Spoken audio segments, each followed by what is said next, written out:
Naam, karibu tena kwenye video ya pili ambayo sasa video hii inaelezea ni kwa namna gani hizi sehemu 4 ambazo tulizielezea kwenye introduction ya mfumo kwenye video ya kwanza ambayo ilikuwa inaelezea introduction ya mfumo huu unavyofanya kazi, na sasa tunaangalia sasa sehemu hizi 4 zinafanyaje kazi. Sehemu hizi 4 zinafanyaje kazi katika mfumo, kwa maana ya unafanya vipi registration, unaingizaje matokeo, una generate vipi ripoti, lakini pia kwenye admin ukitaka kubadilisha grading system na sehemu zingine unafanyaje kubadilisha. Karibu sana, hii ni A-Tech Learn Technology. Naam, hapa tuanze na hii sehemu ya kwanza ya registered student.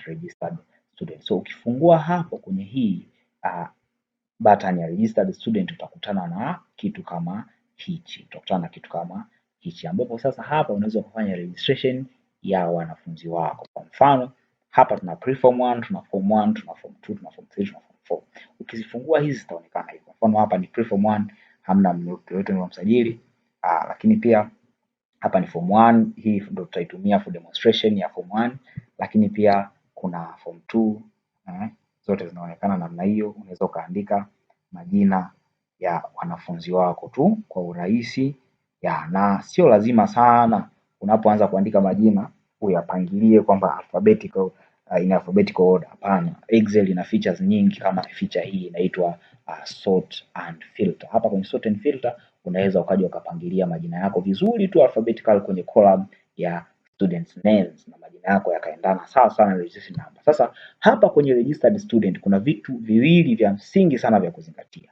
Kitu cha kwanza cha kuzingatia ni registration number. Kwa nini? Kwa sababu hii registration number ndio itakuja kutumika kwenye kufanya generation ya report. So ni muhimu sana kila mwanafunzi awe ameandikiwa registration number yake hapa. Mimi hapa nimewapa registration number 1 mpaka mwisho kutokana na mpangilio ambao nimeutoa, na mara nyingi kwenye shule registration number zinatolewa kutokana na majina, maana yake in alphabetical order. Hii sheet nimeiandaa ya wanafunzi 200, wanafunzi 200 kufanya registration hapa. So unaweza kufanya registration mpaka wanafunzi 200. So huu unaweza kaongeza pia kutokana na demand yako. Kama una wanafunzi wengi zaidi hapo unaweza kaongeza zaidi. So hapa mimi nimefanya registration ya wanafunzi 5 tu kwa ajili ya demonstration. Unaweza kaongeza zaidi.